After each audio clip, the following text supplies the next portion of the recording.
evening, everybody. Thanks for being with us on a Tuesday night. On behalf of First Amendment Sports, I'm Ken Marangolo. He's Kevin Ricca. Man, that was a quick start. Are we up and running? Are we good? Everything works? I think so.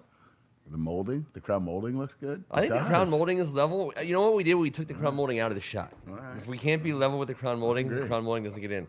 Benjamin is in. Therefore, he kind of equals out the set. I know we're not like centered on the screen, but if you consider Benjamin part of the show, then we kind of are centered on the screen. Well, I mean, he's going Blair Witch style, but I mean, that's fine. That's a good scene right there. Ooh, Rhett Donnelly in the house. Ooh, wasn't supposed to use her full name. R. Donnelly. You know what? Let's make it Rhett D. This is, thank God it's Tuesday. We want to welcome all the good folks from Hogs Haven for making this your official Washington Commanders stop on a weekly basis to talk about all things that are the Commanders. I kind of said I'm going to keep saying Commanders. I'm just going to say it over and over again because it hasn't dawned on me that in addition to, a bunch of new players, in addition to getting rid of players we love, which happens a lot, we still technically have never played a game under this new name, and it would be our third name since July of 2020, which isn't really even like a full 2 years, 3 years. I mean, it's insane. July 2020 is when they retired the name. You can come on through here. Look at Rhett getting low. Oh, Rhett, you see, that's okay. That's going to be okay. But you hit the camera. It was close. It was close. That's all right. That's the COVID. The COVID belly. We're gonna run with it. So yeah, July 2020, we were the Redskins. Then we weren't the Redskins. Then we were the football team, and it's only March of 22, and so not even a full 2 years, right? Calendar years. Yeah, I'm sitting here thinking 21 to 22. Right. I mean, that's not even 2 full calendar years, and this will be our third name, and we haven't even played. Am I counting this right? Yes, because Gibson. Here's what I'm thinking when you're saying that. Gibson, Yeah. Chase, they have been Redskins, Washington football teamers, and Commanders, all within their brief careers. Yeah, barely over 2 years. So they're 2 year, not even 2 years. Holy shit. Yeah. That's crazy. They haven't been here 2 years. They've got three names. We've had three names in less than 2 calendar years. So, yeah, so it should be weird. And I understand people don't like things. I understand we're going to complain about stuff as well. We should. There's plenty to complain about. But that's a real thing. So I keep wrapping my mind around the fact that we have a team that we've never seen, technically speaking, in that latest form. So it's just weird.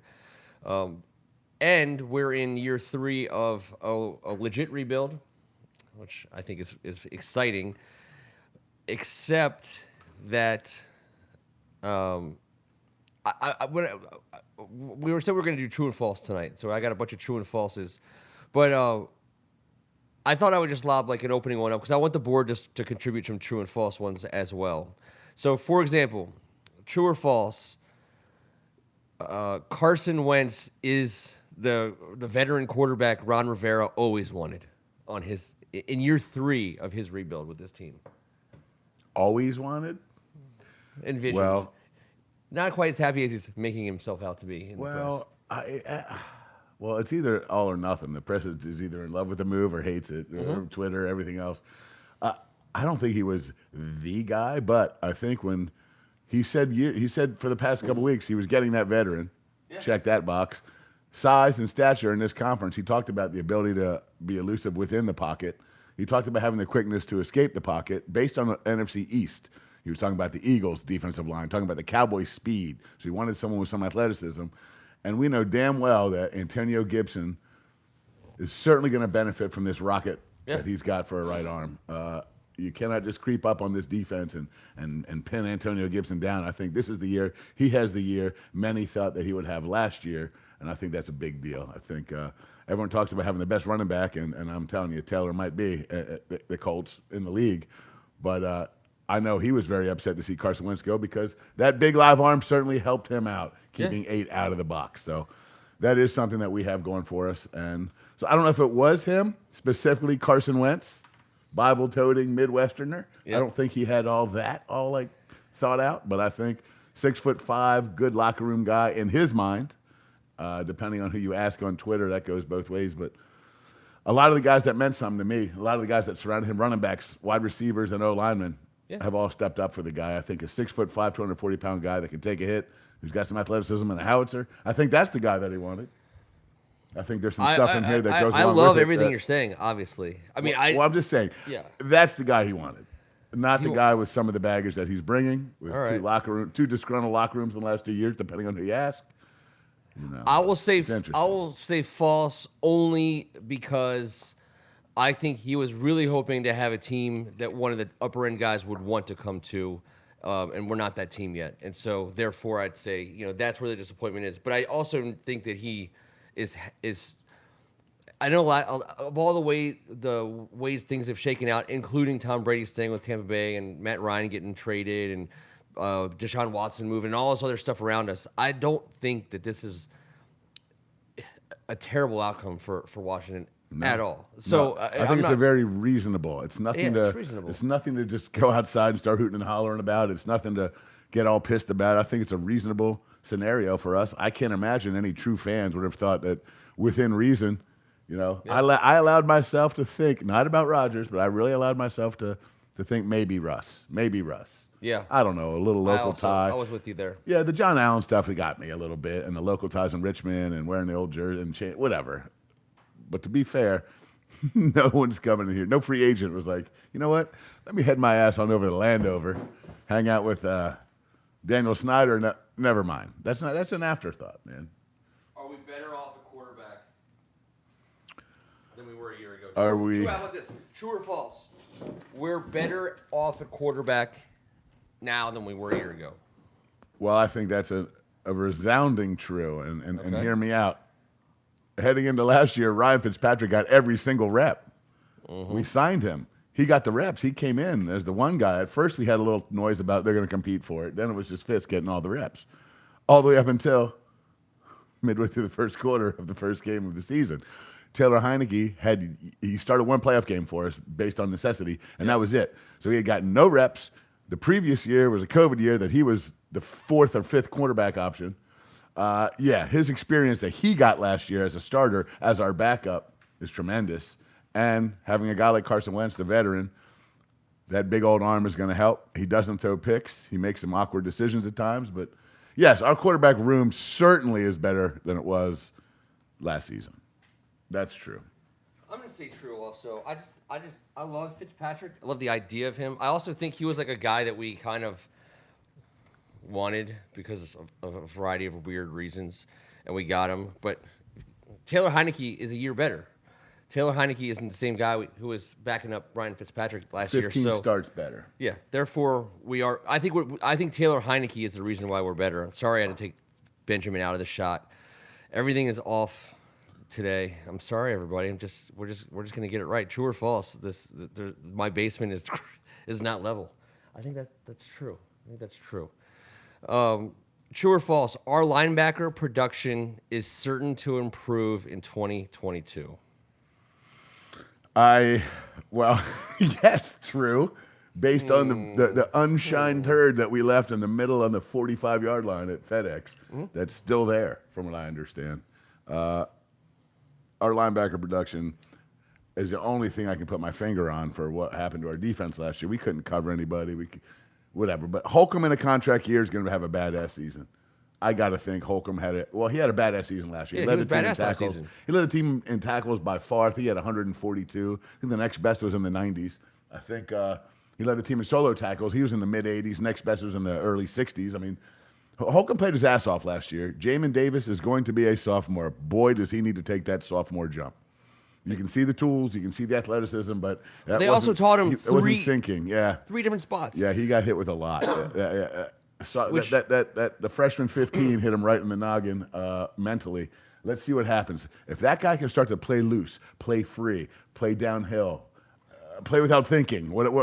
I'm trying to not hit every freaking analogy that everyone's ever heard, but that's what has to happen. But the good news so if you have Holcomb and Davis, the good news about what Davis went through is that he provides a lot of flexibility in who else you add to be if we do add either a free agent or a rookie, you have some. You don't. It doesn't have to be at one particular spot because Jamin Davis could technically play more than one spot if you get a guy who's just a middle linebacker, if you get a guy who's just a coverage linebacker, or so. I think we need a middle. Of course, I do as well. And that would make Jamin Davis that much more dangerous and better. Obviously, if he does not have to play the middle. But It'd be nice to watch him focus on one spot. and, We're a very versatile defense. He's never going to be able to do that, but it'd be nice to see him learn something. I just felt like he was just playing like the world. And it's fine. He's a rookie. He's a young rookie. On too, his by the way. heels. Well, he got better as the year progressed. Yep. Now, we just need that sophomore jump, that big-ass jump, that big boy jump. And he's a worker, and he's capable of it on and off the field in film study and on the field work. And we know what happened to him. The guy was a 190-pound scholarship offer at Kentucky that turned himself into a werewolf monster. So Willie Lambos. I'm sorry if I'm mispronouncing your name. I will be okay if we draft a middle linebacker in the first round. I will be 100% extremely okay with it. even if it's at 11? Yeah. Oof. I mean, if we get a guy who can start there That's and when be you a start big going guy. position specific in the top 11 is a scary thought, my man. It goes The against best- everything we've agreed on for eternity. But the best linebacker potentially in the first round has gone anywhere from top 7 or 8 picks all the way through the 13 or 14. Yeah, but I don't think that guy's there this year. Maybe not. But all I'm saying is if the best linebacker is there, if like Lloyd, I think Lloyd is emerging as the best guy. I'm not sure that he's going to be available. Yeah. No, I don't think he will either, but he might be. But also, he plays Jamin and Holcomb's position, so it's stockpiling at one spot when this is a big deal. This is a big year for Rivera. I don't know if we can do not a lot of futures, and I don't want a 5'10" middle linebacker at 11. And I love your guy, and he's a tough guy, he's 6 but foot. he's got limitations. He's 6 He foot. does. I don't think he's a first rounder anymore. I think the consensus has moved him to the bottom of the first, if not out of the first. And hell, if he's there in the second round, he's a great pick for us in the second round. So I would much rather see us draft a middle linebacker in the second round based on this draft. But Sure. the question was, would I be upset? I mean, I because we drafted a linebacker in the first round last year, I'm not opposed to drafting another linebacker. Especially if we traded down and this linebacker was picked up in the middle part of the 20s in the first round. I'd rather get the corner. The other interesting thing is, and I'm not sure I believe it, but Kyle Hamilton's name his stock is falling just a little bit. I don't know if it's fallen out of the top 10 falling. It's right there. He is right there. If he's available at number 11, I'm probably racing to the podium with his name on the card. I think right now, coming into tonight, I'm out on the receivers that high. I scared myself last week with the conversation about the last 20 years. I love Kyle Hamilton. That is my pie in the sky. That's my dream boat. And I'll be shocked if he's there. And there's losing Flowers and Sheriff. And I know we got Norwell back, and I like that, especially financially. Well, I wouldn't be afraid to beef up there. No. I don't know who our tackles, our swing tackle would be. We're asking a lot out of our boy from LSU who hasn't done a damn thing yet. Nope. I mean, Sadiq hasn't done anything. So I'm hoping for the best out of him. But I could certainly see us getting a big old beefy dude right there at 11. I saw Greg write that. I have no problem. O-line corner, Kyle Hamilton O-line corner as of today. That changes all the damn time, but there's a lot of talented ass corners and a million O-linemen in this first round. It's like double digit almost if you look at all the different combos. So you can't go wrong with a big old beefsteak right there at 11. I'm setting you up here. I want the board to give me fully what they think here, because I want you to take a deep breath for this one. True or false? Curtis Samuel is done in the NFL. Done. Done. Didn't play much at all last year. Erroneous, sir. Erroneous. It's ridiculous. Done in the NFL. Is he done in the NFL? That's just a false. Jesus. This is an easy false. It's an That's easy false, right? That's a capital F with two flying birds. Right. I get it. People are so pissed. I can't be mad at you guys that are pissed that we didn't get any return. In year one. In year one. But we can still get return on him. It sucks. That shit was freaking. It sucks. I just know what type of player he is when he's on the field, and he doesn't suck. And in college, he was tough as shit. He had more yards rushing from the line of scrimmage. I think he had like 1280 rushing to like 1230 receiving. Yep. He was a touchdown. Maybe he had 24 touchdowns. The dude averaged 11 yards every time he put his hands on the ball. Same thing in Carolina. There's 2 years under North Turner. I mean, the dude he rushed the ball. I want to say he had 17 first down rushes, 60 rushes for 330 yards, and 3 touchdowns. I know we disagree, and I understand that your take on it is a little bit more technically correct, but I love the idea of him and Gibson together in the backfield on more than just third downs, and I don't think that makes him a running back by any stretch. I think that I like it because this leads me into my next thing, which is true or false, Scott Turner's offense has been proven ineffective for Washington. I would go ahead and say that this offense has proven to be ineffective for the first 2 years. Okay. Yes. Now I understand why. I mean, last year, McKissick, Samuel, they missed 6 games each. I think Logan Thomas missed 12. I mean, we had weapons gone everywhere. Our QB1 was missed 99.9% of the season. And I think our numbers are a little tough here. Back-to-back years were 25th and 23rd in points and 21st and 30th in yards. Yeah, that's not great. That doesn't mean that I think he's a bad offensive coordinator. I think he's been ineffective for 2 years, and with what he's had to work with, he didn't. Remember, he had that year 1 was a COVID offseason. Mm-hmm. They couldn't meet. They were Zooming. Like, that's not great, and it didn't work out great. Like those COVID ice cubes. Yes, six starting quarterbacks. We're in the same bubble. Six, including one of them was Haskins. Alex Smith coming back out of nowhere. Kyle Allen. Gilbert Godfrey. Gilbert Yes, Godfrey. Godfrey was in Affleck. there. Jesus, I mean, so I'm not making excuses for him. It's been ineffective. I like his offense too. It would look a lot better with a healthy Logan Thomas, a healthy J.D. McKissick, a healthy Curtis Samuel.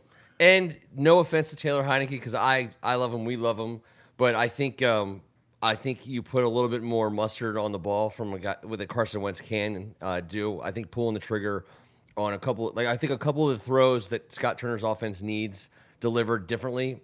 Taylor Heineke, he kind of like quote unquote gets the job done. The ball gets there.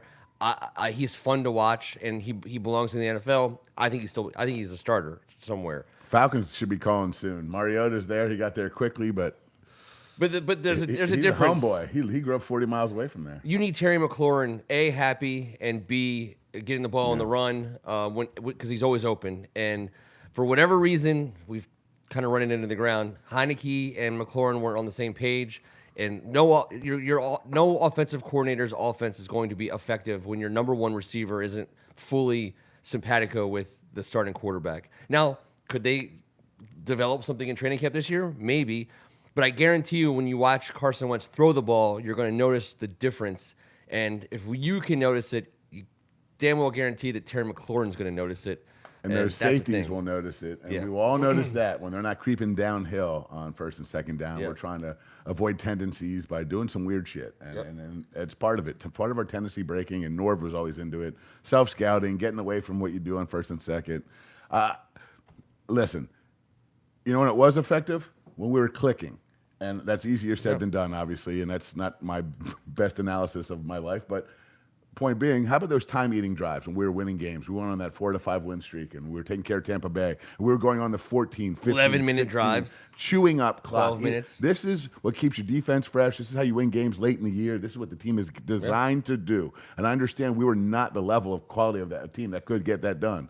But this is what we're aiming for. It's what we're looking at. And with a guy with that big old arm, going to give Gibson a bit more room to run the ball a little bit. That's why I don't see why we wouldn't invest in some quality beef in that first round, and I don't mind that. And I think that it's fair because I don't have a similar question about the defense because I think it was obvious out of the gate the defense, like to say the defense was flat to start the year last year would be like overstating. It was so weird, wasn't it? They weren't good on defense. We weren't good on defense for a long time last season. Well, we weren't good on offense either. So. No, but I mean, we didn't help ourselves out. Like we had no real strength. Our strength was supposed to be defense, and your offense can feed on that a little bit. Better field position, not being forced to be somewhat one-dimensional at different times of the game. Our defense did not help us out at all for quite a while this past season, and that was when everyone was healthy. That was when That was when Landon Collins wasn't, and it worked. It was, I don't know. At the end of the day, like the defense has to play better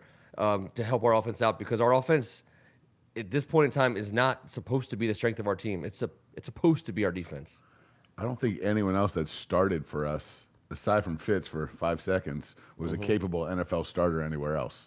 You know, I'm not making an excuse. At QB. At QB. Yeah.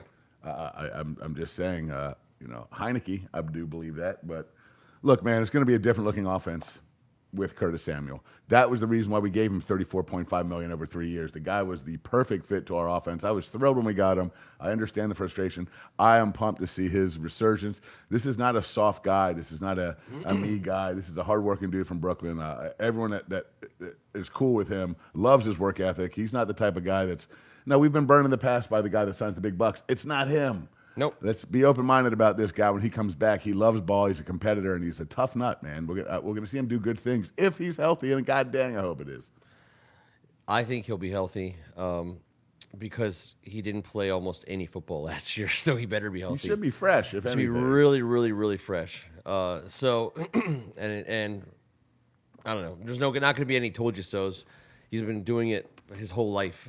So if anyone, he gets to be the told you so guy. And he can fly. You want to see game speed when that guy's healthy. It's what a dynamic to put into this offense. What explosion to add. I mean, so it's fair to give him shit. I'm not going to give you shit for it, but or anyone else. But it's also fair to have an open mind about this guy being a stud for us this year. That you know, a guy that gets us 10 yards every time he gets his hands on it. All right, so this one wasn't in our pre-production package. True or false,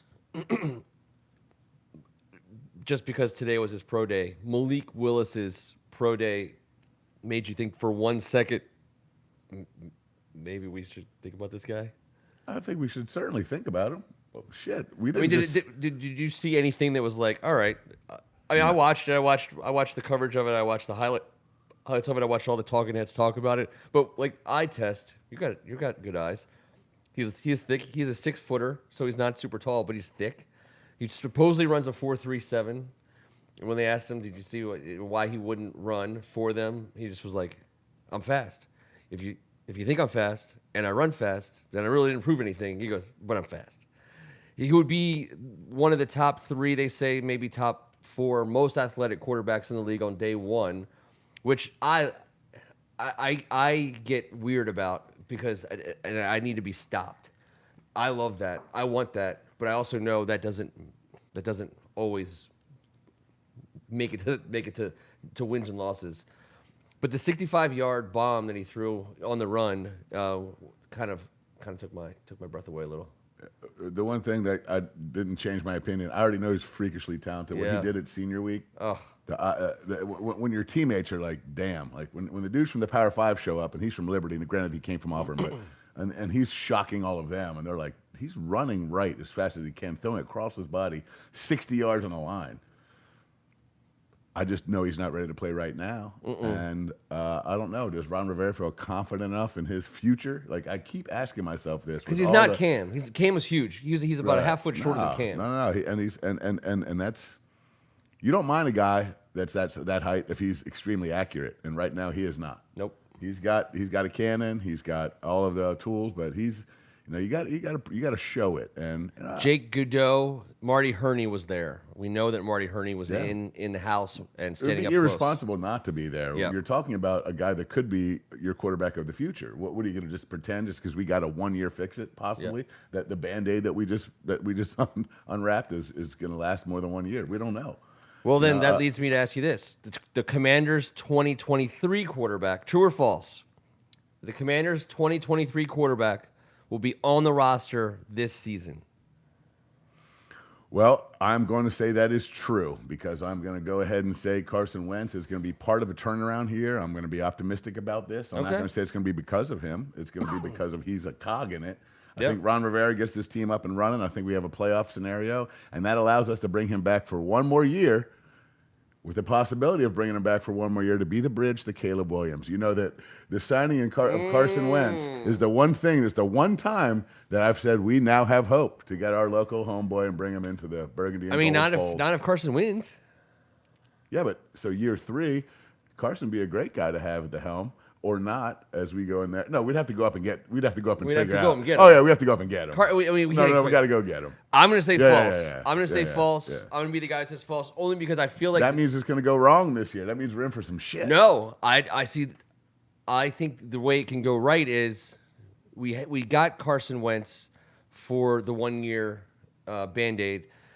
I think that there's a possibility where we could retain the rights to Carson and end up trading him, which I don't think is that. Well, we have the outlandish. rights to him. I mean, Yeah, we can exercise the option Yeah, for 1 year at a time, right? it's a 3-year deal as far as he's concerned. He can't go in here for 3 years But we can get rid of him after this year with no dead cap. Yeah, so every year we have Right. the option to keep him. We are in control of his destiny for the next 3 years. He is only he knows he can show up every year if we say so. That's And it. I think if Can't he go anywhere has a else. good season this year, he increases his value to not just us but other teams.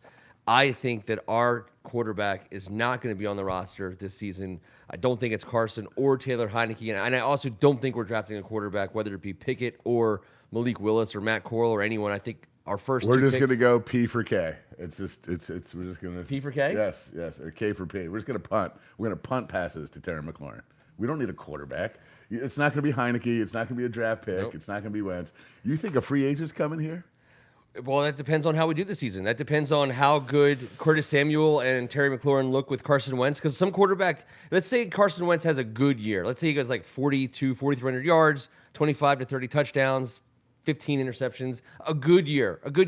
We're 10-7. Curtis Samuel stays healthy. Terry McLaurin stays healthy. Antonio Gibson stays healthy. Logan Thomas stays healthy. The offensive line comes together. I think that there's free agent quarterbacks that would say, okay, I can be better than Carson Wentz, and I can take your money. And if our defense if our defense plays better, I do think that we are on the verge of being We're a just young going to go team. get another quarterback next year? No. Here we go I'm again. saying the quarterback. Because we didn't get the quarterback this year. We're not getting the quarterback. Like Carson Wentz isn't the quarterback. I don't think the quarterback is coming to this town Well, anytime soon. there's where we disagree. That's all I'm saying. I think that Well, we got laughed at by all this year's free agent class. I mean, and we have plenty of money to throw around. And what a difference a year makes. What a difference a year makes. Oh, that's all I'm saying. It's Well, if it goes well, why get rid of the starter when you have him for $28 million? I don't think you want to. I'm not betting on the longevity of a guy who didn't he break his back? He's 29. I understand that he ain't You 29. got in football 45-year-old years. quarterbacks re-signing. You got 39-year-old guys people are bitching about that we didn't get. We disagree. I'm not. I don't like the long-term value of Carson Wentz. I think he's a great person to be our quarterback this year, and if he plays well and he is our quarterback next year, great. But I If also he plays think well and takes us to the playoffs, I'm not getting rid of him.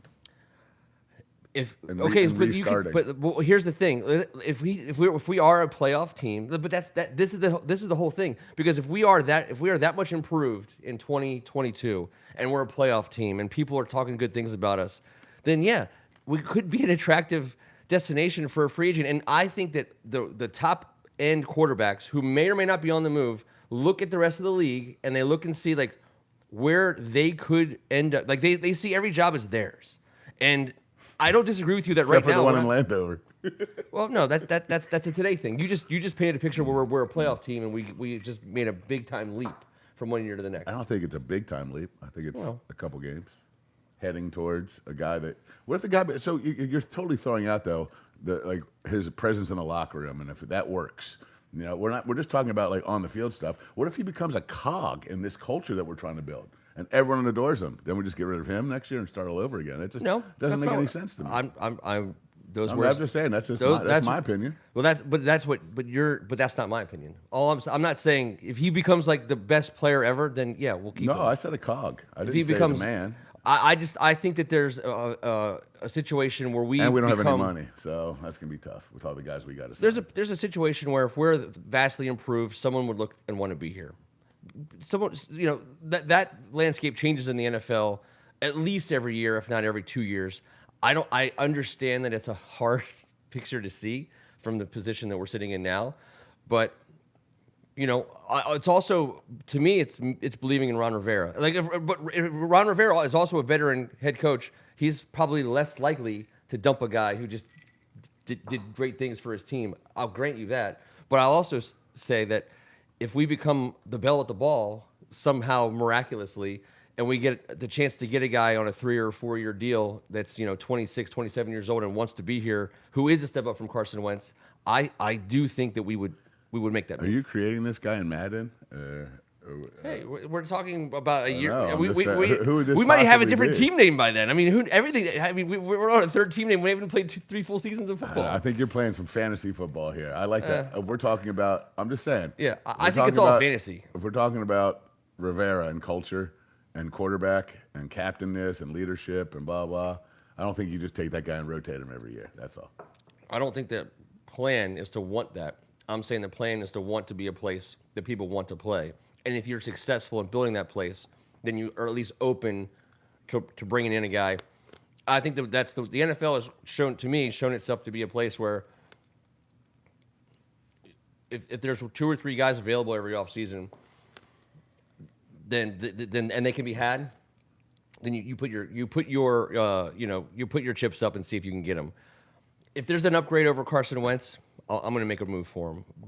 But I'm not saying there's going to be. I'm not saying I know for a fact that guy's going to want to come here. Well, it's going to be a huge contract. That's a fact. Yeah, and I see that's the And thing. you got Antonio Gibson, Chase Young, and Montez Sweat all on the docket. I believe at some point in time you got to go all in on a quarterback. We have yet to do that in the Ron Rivera era. I'll be willing to do that if the opportunity presents itself. I'm not even going to do number 6. I hate that one. Someone recommended that one, the Chase Young one. He's not a bust. That's just straight up false. We got any true or falses from the board tonight? I haven't seen anyone throwing any out there. I know Willie Lambos had some ideas earlier in the chat.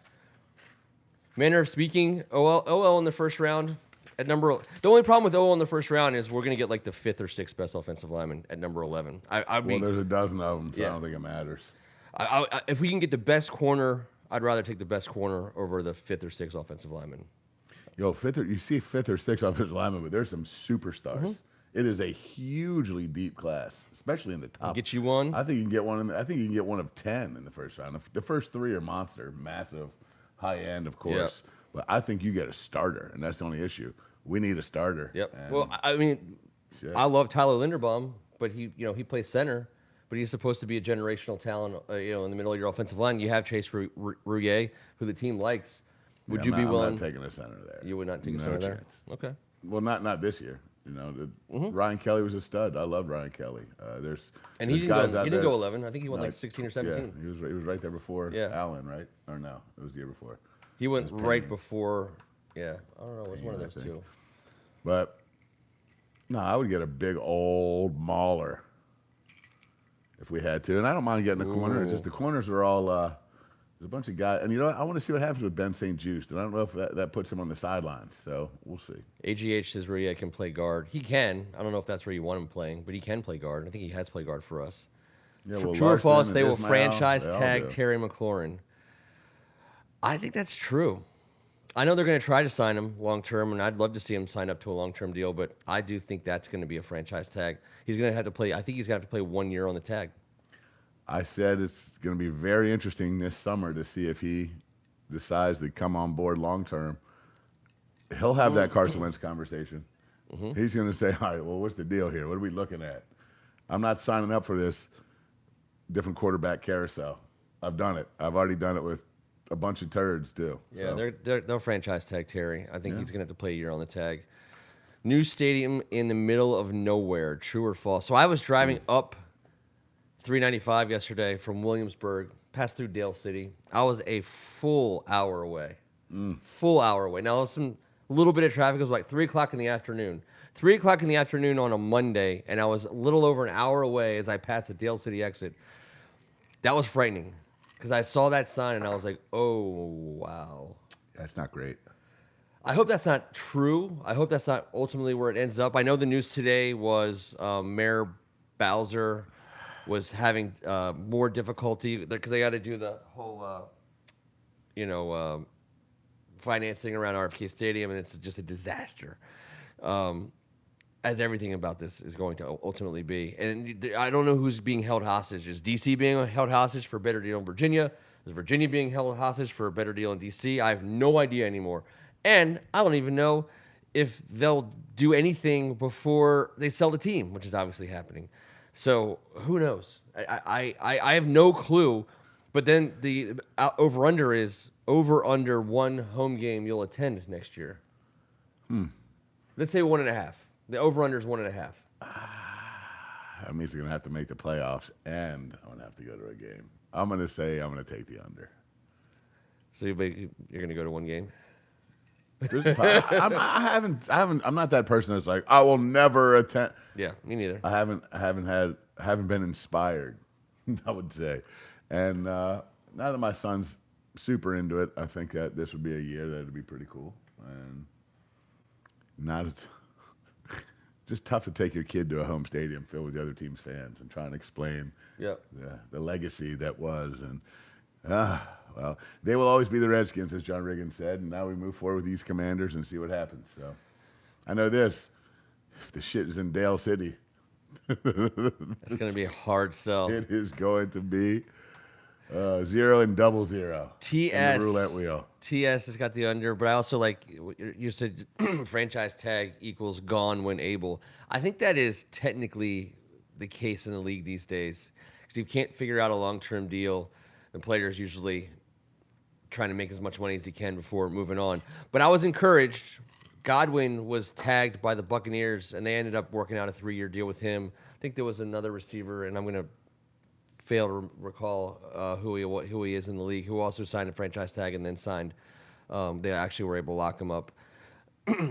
It's a lot easier to re-sign a guy on a tag when Tom Brady agrees to come back. Fair enough. But I also think that Terry McLaurin is going to decide to stay here or decide to leave. I don't think the franchise tag or whatever. If he's not worried about money. He's going to make plenty of money in this league for us or for somebody. I just hope it's us, obviously. Well, he hasn't gotten that big deal yet. No. Remember that 3rd round pick didn't make all that money, so this is going to be his big payday. I can see him signing a 3-year deal. Without 3-year worrying about guaranteed. Yeah, why not? Everything, 3-year. If Kirk Cousins can get a 3-year guaranteed deal, Terry McLaurin should be able to get a 3-year, 10-year guaranteed or 3-year guaranteed deal in the league. Anyone sitting in free agency right now that you think we need to go out and get? Yeah, but I mean, Who? I don't know. No, not an Odell Listen, Beckham kind of guy. No, not like a Tyrann Mathieu either. He's Nope. my favorite player in the league. That's not a Commander, but we can't go and spend the money on a dude like that. I mean, Nope. We just can't do that. Just not where we're at. It's not part of our gig right now. So no, I'm the second, third tier guys that start to fall our way. So I think we do sign a guy or two. I don't think it's going to be anything that's going to blow anyone's socks off. I think it's going to be like a Charles Leno type guy. I think there's going to be a guy who's capable of starting on our offensive line for the next 2 or 3 years. Who'll be We're pretty released. good at finding those guys. Yeah. My concern is depth now at the defensive line, and we've done a good job so far in of identifying good players and bringing them in and playing them in a rotation. But now we've lost 2 that I really loved. Beef boys too. Not I think our edge is fine with depth. I mean, in my opinion. But yes, Allen and Payne, and now no Iron and Settle. You're asking a couple guys to step up, but we don't have a lot of guys. If you look at that roster, a lot of our guys that are versatile guys are in the 260 to 280 range. We don't have any just space-eating 320-pounders like our big boys to come back them up, like a Tim Settle or an Ioannidis. It's a concern. You don't let those 2 go and not have it be a concern. We have O-line and D-line depth right in the heart of the matter. At the guard position, 2 guards are gone, and then 2 backup bigs are gone. That's huge. Yeah. I don't know where you make up for that. I don't know if you can convince me that it would be a rookie, but hey, Tim Settle was pretty damn good at the role for 4 years at a Tech. Ioannidis, he was an afterthought 5th rounder from Rutgers. So let's go out there and find ourselves another Ioannidis or Settle to play this role, and might have to bring in a veteran as well. I'm pretty much resigned to the fact that our next big additions are going to be through the draft. So we're going to have to get excited. We're going to have to wait to be excited about our next biggest signs. So is Baker Mayfield just going to Seattle? Is that a done? Is that the only place left for him? I don't think it's any remotely close to done. Not done, But but is it it done does as seem far as? like they've been talking, and it seemed like that was the place. I don't know. I mean, no one wants the Baker. Those commercials. Maybe we don't have to watch those freaking commercials anymore. Holy shit. I mean, if it's not Seattle, Sorry. then where is it? Temple. Why do I always have Ioannidis as a Rutgers guy? I know he's a Jersey guy, but Temple. Yes, my bad, Greg. I don't mean to. So Willie, I don't know. I don't know if Payne can get that. I mean, we have a lot of people to pay money to in the next couple years, and as much as we need Deron Payne now more than ever because we just lost Settle and Ioannidis. But holy If crap, he wants to restructure, that'd be cool. yeah, we're gonna have to It'd figure out save a us way. some money right now, but. Ion went to the Panthers. Didn't see that. Yeah, he's starting. He's going to start for them next year. Why wouldn't he? Nose tackle. I mean, that's It's good for them. If the guy's healthy, he's a monster. nobody good goes to Rutgers. That's smoking like a Jersey guy, a bitter Jersey guy who is currently writing many scripts for Married with Children episodes that never aired. All right. If you ever want to know like a good situation that Al Bundy and Jefferson would find themselves in, ask Greg Martin. He will give you one of the best possible scenarios that you never saw played out on the air for Married with Children. I'll give him that. He gets that. I appreciate it. If he didn't, I would have that mind thing that happens with me with Temple and Rutgers. I would have lost as much money as anyone bet me at the bar on where he went to college. I would have said Rutgers. I would have shooken hands for 100 with anybody. Positive, I was correct. Holy moly! We haven't mentioned our lost friend tonight, T. He hasn't with us. If T's watching, we hope you're feeling better, buddy. We'll see you next Tuesday night, obviously. But miss you here tonight and talk some sense into this guy. Obviously, I don't know what's going on. We need T. I mean, listen, I do miss T, but I'm glad a friend of ours that we got back that we didn't get to talk about. Our man, Dobie. Yep. Back in the house, JD Yeah, that's McKissick. Right. Last week we said it was kind of, the possibilities of him leaving, too much money, $7-8 million. It's a chunk of change for a guy that, although he plays his role maybe better than anyone in the league. So, but I love getting him back. I love the optics of it. I love that Josh Allen and the crew and the Super Bowl bandwagon that they got rolling up there. And he said, you know what? I'd like to come back and play for these guys. That meant a ton, man. That meant a ton. This is a guy who's respected in the locker room. Obviously, he's a fan favorite because everyone freaked out. But what a cool thing he did. There's enough going against us. It's really nice to have that one little thing that you can grab onto and say, thanks, Dobie. Appreciate you, brother. Dobie. As soon as we said the magic word, he came back. We should have said that crap earlier, man. He never would have thought about it. Greg, I don't understand your pessimism. We're no better than last year. Why are we so much worse based on this exact moment in time this year versus last year? I mean, I think that I'm not going to project players or positions out of the draft, but that's two players that I anticipate should start for us. Like we the first and second round picks, absolutely. I mean, we have places for them to start. We got holes, and there's going to be guys in the first and second round that are going to be available to play. That's two huge pieces in addition to not just the not very overwhelming free agent haul of this offseason. But it's another. I mean, I don't know. I think we're Ron Rivera guys. I do think that an extra year of Ron Rivera matters. I do. I think getting into the third year under him, I think on the football side of the house, the ship is righted in so many ways that it wasn't 2 years ago. And I think that matters, man. I think that matters a lot.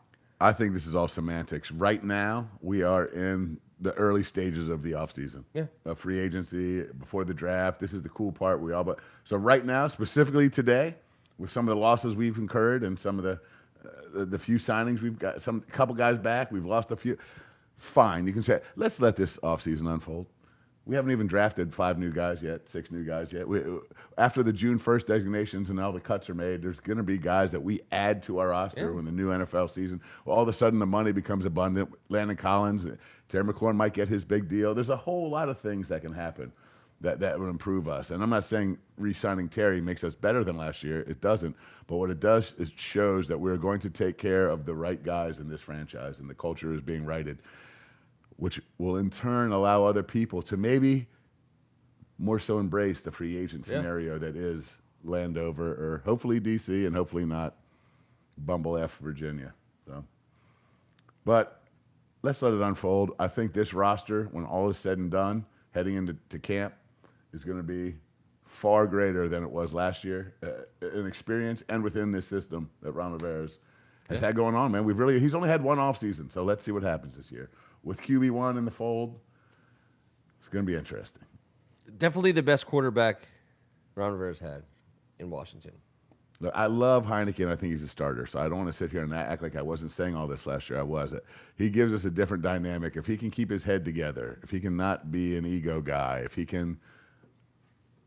the rumors about him in the locker room are not true, or at least less, whatever, because everyone gets into it, and that's a long season. So I love his big arm. I do, and I love some of the stuff he's done and won in the NFC East. You can't argue with that. He had a rookie prima donna guy, coming in, and he was forced to go to the bench and play a guy with one leg. I mean, that's certainly not. I mean, I don't buy into all the Alex Smith was disliked or any of that crap, but I don't think that Ron Rivera. I think Ron Rivera thought the way we thought. We were like, just for Alex Smith's sake, don't put him on the field again. Try save his life. But he got back out there. Save that man. And we had to play him. And then last year it was our start. The guy that we wanted to play last year was hurt in the very first freaking half of his first game as a Redskin. That's insane.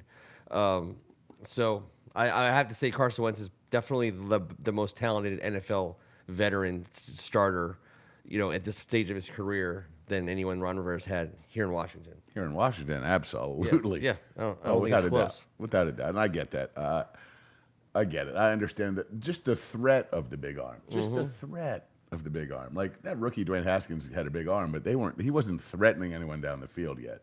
He was just starting to learn how to understand the speed and pace and coverages. So we haven't had a guy with this ability and with this talent. And that's going to be enjoyable to see how that works out for Antonio Gibson, who I think is going to be a freaking beast this year. I think this is the year he makes the jump. Everyone thought it would be last year, and the fantasy gurus and everything. I think the guy becomes the guy this year. I think he becomes maybe one of the top 2 or 3 best backs, not just statistically, in the NFC and in the top 5 to 10 in the league. He becomes a major factor this year, I think, if Carson Wentz stays healthy. And Scott Turner, he wants to run the damn ball. Yep. We know he wants to run the ball. So hopefully we can spread that field and make those 4 and 5 yard gains. How many times did he get tripped up by the traffic? How many times is Antonio Gibson right there? We were like, God, he's right there. He's going to break one. He's right there. He's going to break one.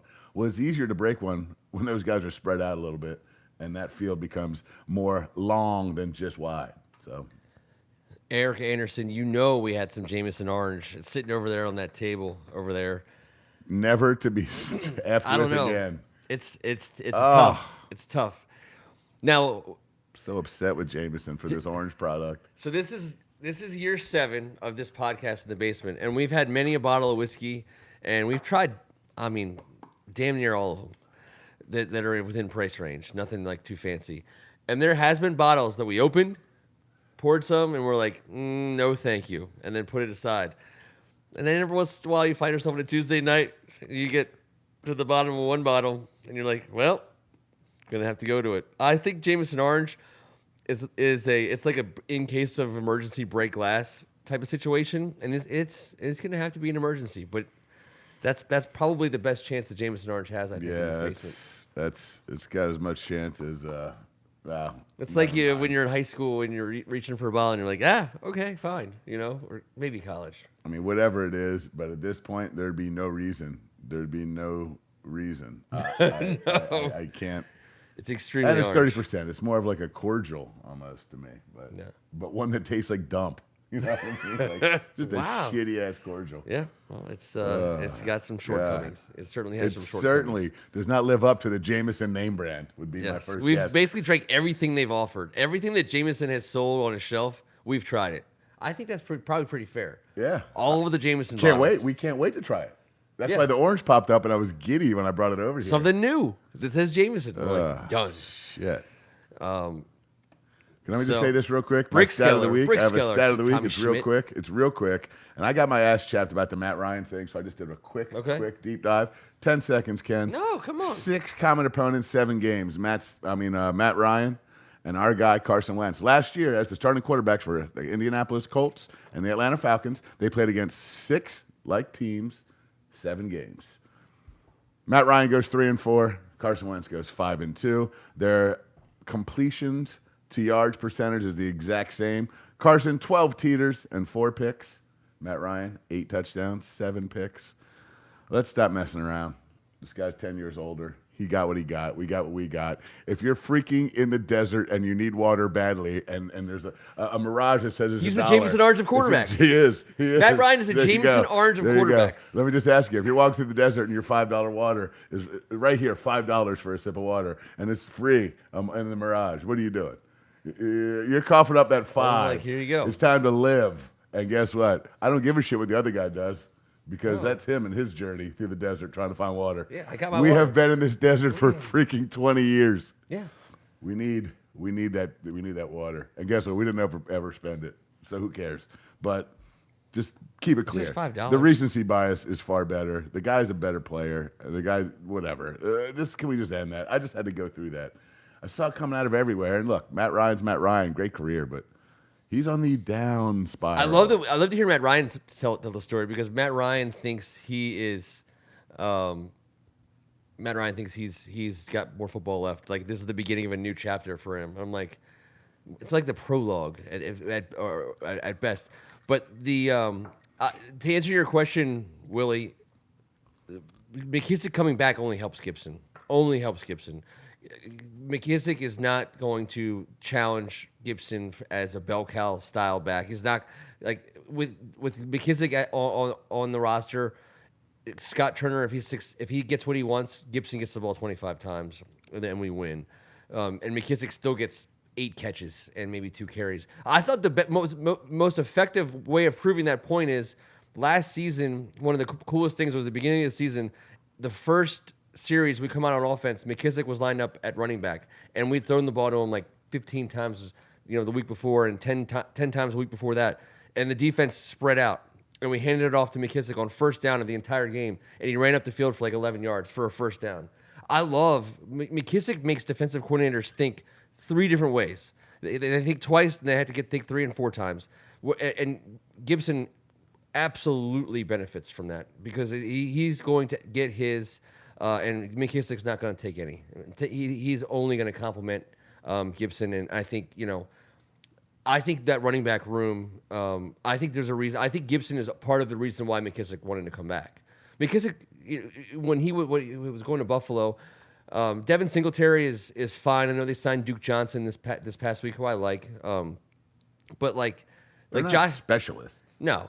Josh Allen's going to be Josh Allen is also going to be a running back, but if you're McKissick, you don't want to go somewhere where you think you're going to have to run the ball more than you'd like. McKissick wants to catch the ball, and he's great at it, and we love throwing it to him, and we have someone else that we can eat up 25 carries with. So I think McKissick recognized his spot because really with him there, the 21.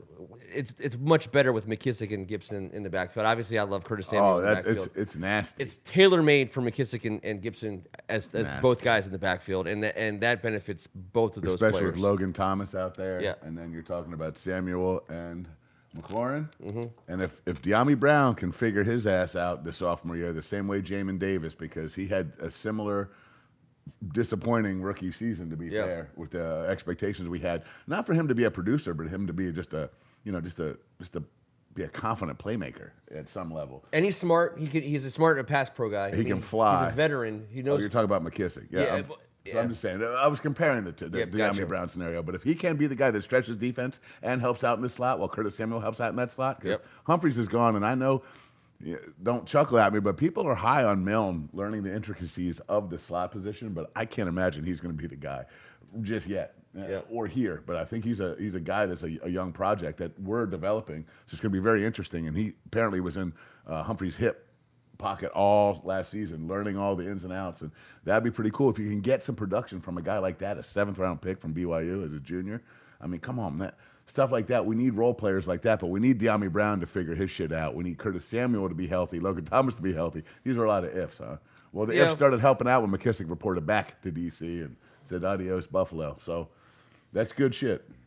Is Tommy, are you dialed in at the bar at Figures Island tonight? I'm just wondering. Hashtag asking for a friend. What's this? TS. I think TS. I think he's on a job down in Ocean City at the bar on Figures Island. Let us know what the scene is out there on the bay, down by the ocean. The Monday night deck party is always a good deal at Figures. Tuesday is tough. You got to pick your shit up and bring it on back down that old That's a long boardwalk. That's a long walk. I feel like that's like a 2-mile walk. I made goes by fast when you're having fun. I'm not gonna lie. I only made it to the parking garage of Figures Island once before flat out, where I was later found. By Tommy, actually. That's good. But glad they got you before the tide came in. They got me before the tide came in. Good. They got me before the tide came in. All right. We appreciate you guys hanging out with us on a Tuesday. If you heard anything you liked, if you saw anything you liked, do us 2 favors. Subscribe. It's free. You'll get a chance to see when we come on the air again. If you click the little bell and get notifications, also give us a like, a little thumbs up. Only if we say or do something that you like, though. We appreciate the fact that you're refraining from disliking our show, but don't be afraid to hit that thumbs up button. We absolutely we love it. Anything else? We got Craig Martin is still lamenting the Troy Apke-ness of our special teams. I mean, just let him run down on kick return and punt return and make tackles. He looks glorious. I don't think we're giving him a ton of money to do it. I just remember, the guy can fly and he's tough. Is he a great football player? No, he's not. But he's a damn good special teams guy. Cheap and affordable. Cheap and available, as Spurrier used to say. Cheap and available. He's our little Steve Tasker. You little Craig BBU. Get on out there and tackle the shit out of somebody. We will be back in exactly 1 week from tonight to break down even more of this amazing offseason. But we'll be 1 week closer to the draft. A few more pro days will happen. I think next week we should spend a little bit more time mocking out the first round. And I think there should be like 2 or 3 different things. The first thing is we stay at number 11. What offensive lineman do we really think is realistic? And let's compare that offensive lineman to the corner. There's going to be about 7 of them. I understand, but let's give a First Amendment grade on the guy we want at number 11 versus the corner who we think or hope will be available. I think that's to me, that's a win-win. Both of those players should be able to start for us on day 1, and both of those players should be able to play for us for 5 years. You have to. That's who you got to get. That's who you got. Who we got. You got to get a guy to start for 5 years. I'll tell you who we got. We got Kevin Ricka. I've been starting right here for 7 years, and knowing it, T-Bird as well. This is so far so good. I feel like Rhett is going to be the guy that takes one of our spots here, but it's because of his consistent determination. And I think next week he should make his way on air at this point. He's gone in front of the screen, under it, around it. He did the worm right across the table like an hour ago. I don't know what else he has to do. His COVID belly knocked the camera sideways. But it's okay. It's all good. That was pretty specific. I wasn't going to go all that. He said it. I didn't say it. Fair. He said it. And he's close enough to the microphone. Hey, guys, thank you very much. You guys make this a ton of fun, man. All the guys on this board, and I get it, there's different personalities, different perspectives, but everyone loves this squad. And if it didn't cause such passion amongst us all, we wouldn't be doing it every Tuesday at least. It's fun as hell, man. I look forward to it all week. Thanks again, fellas. I would gladly agree. I know last year we got all excited and we were all going to Vegas, which partly is Rhett's fault because he didn't plan the trip or pay for it and get it for all of us to go. But I would gladly host a tailgate at whatever stadium we're playing at next year, which I believe is going to be FedEx. I don't think they're going to build a new stadium in time for us in September. If this board shows up to FedEx Field for a tailgate, I will absolutely let's make it happen. Cook some smoked meat and bring the Beirut table. All right. Well, I won't miss. Anyone from this board shows up, I wouldn't miss it. All right, well there you go. And And that would still we get just us on put the a under. ton of pressure on AGH right now. He is like all the way from Wales. Yeah, well, knowing that dude, he'll make it happen. Until next week, I'm Ken Marangolo. This was Thank God It's Tuesday. Cheers, guys. Careful, there's a little tunnel right there. What is that? Did you have an accident? I had a little accident. Did I do it? No. I gotta watch out for that helmet. That helmet's just like straight up in the way.